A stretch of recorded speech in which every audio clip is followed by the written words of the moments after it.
the final piece of the puzzle. Yeah, that was a bad pun.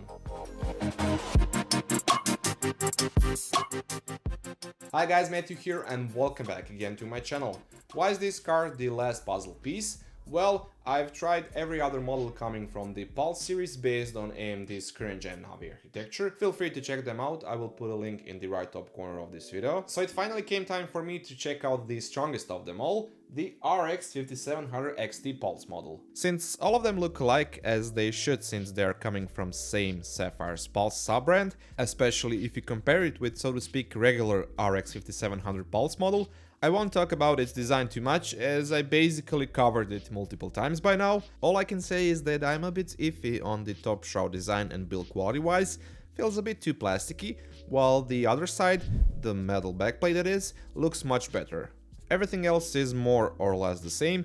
We have the red glowing non-RGB LED Sapphire logo on the side, even the power connector configuration is the same as on its weaker brother, one 8-pin and one 6-pin PCI Express power connector. The same goes for the video output configuration with one HDMI and 3 display ports. For its cooler configuration, Sapphire just slapped onto this RX 5700 XT, basically the same cooler setup found on their RX 5700 Pulse model, so a nice big single chunk of aluminum heatsink, but with a slight upgrade, this one has 5 heat pipes instead of 3 on the RX 5700 model.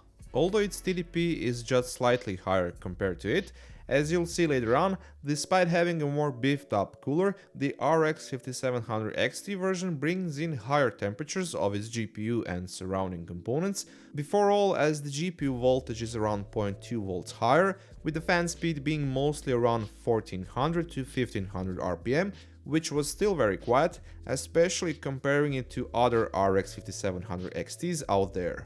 Speaking of that, be sure to subscribe to my channel because I'm going to do something with 2 RX 5700 XTs. I'm not going to reveal it yet, it's going to be pretty interesting. I will give you a hint. I'm going to revisit one of my old videos. Try to guess which one. Back to the cooler, the 295mm fans also carry 0 RPM 0 dB fan stop technology when the card is idling, where in that passive state the GPU temperature hangs below 50 degrees Celsius, while as I said when they are spinning under load, they do not make a lot of noise as they mostly spin at around 1500 RPM. Here's a short sound clip of the fans with the card being under full load, while also showing you the sound meter for a measurement comparison.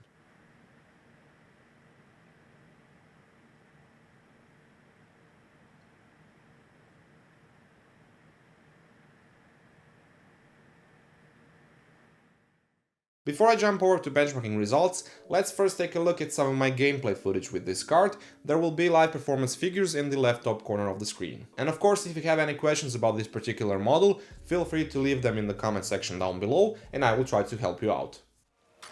What's your status? Tell them. Going loud.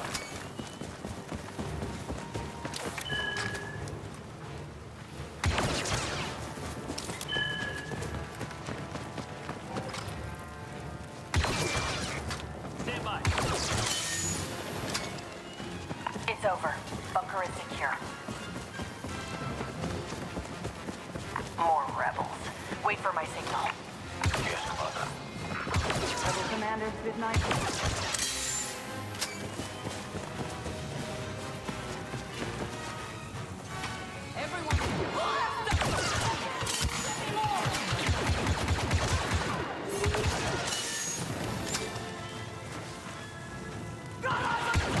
Commander, rebel reinforcements inbound. Weapons free. Neutralize all targets.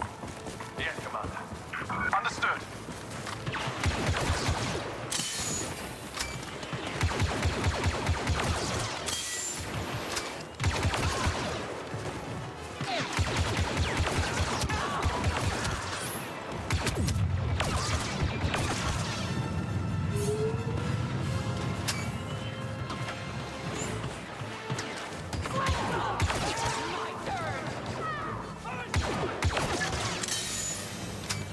Looking for enemies.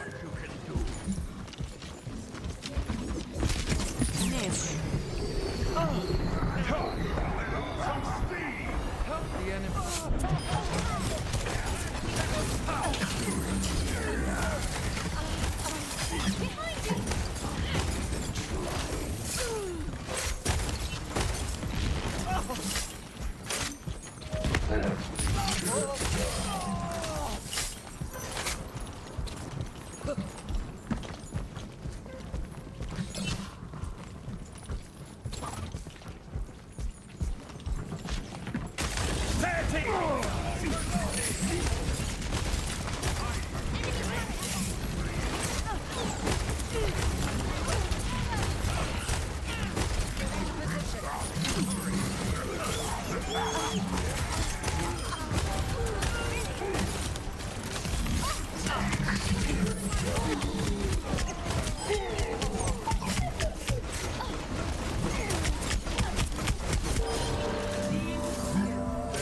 Turret destroyed.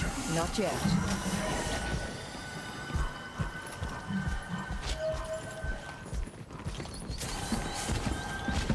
Injured again.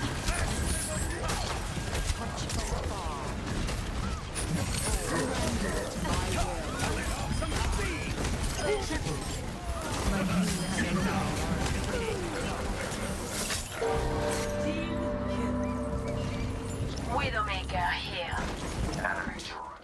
As with every other aftermarket RX 5700 XT, this one is also factory overclocked, but not to a great extent. Its boost clock is rated at 1925 MHz, while for example Astrox Tai Chi model, which I recently checked out, I'll put a link to it in the right top corner of this video, had a boost clock of 100 MHz more than that. It's one of the most out of the box overclocked model out there. Altogether in practice, I saw it roaming mostly just a bit below that figure, around 1900 MHz. Results wise, this put her somewhere in the middle of the offering compared to other aftermarket RX 5700 XT that I've tried so far before it, although nothing that cannot be fixed with a little bit of manual overclocking.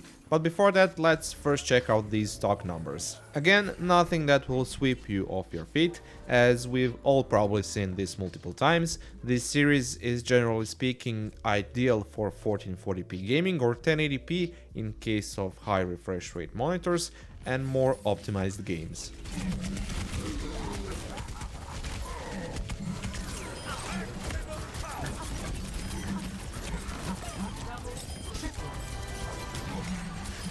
So, what about its overclocking potential? Well, on the video memory side of things, it was pretty usual, just touching bases with the 1.9 GHz mark, which is the software limit anyway, while for the GPU, with using these settings here, it resulted in it boosting to just a bit below 2.1 GHz in best case scenario, which is a pretty good result. With that I got around 5% of performance boost, and that's decent compared to other models out there, among better ones for sure.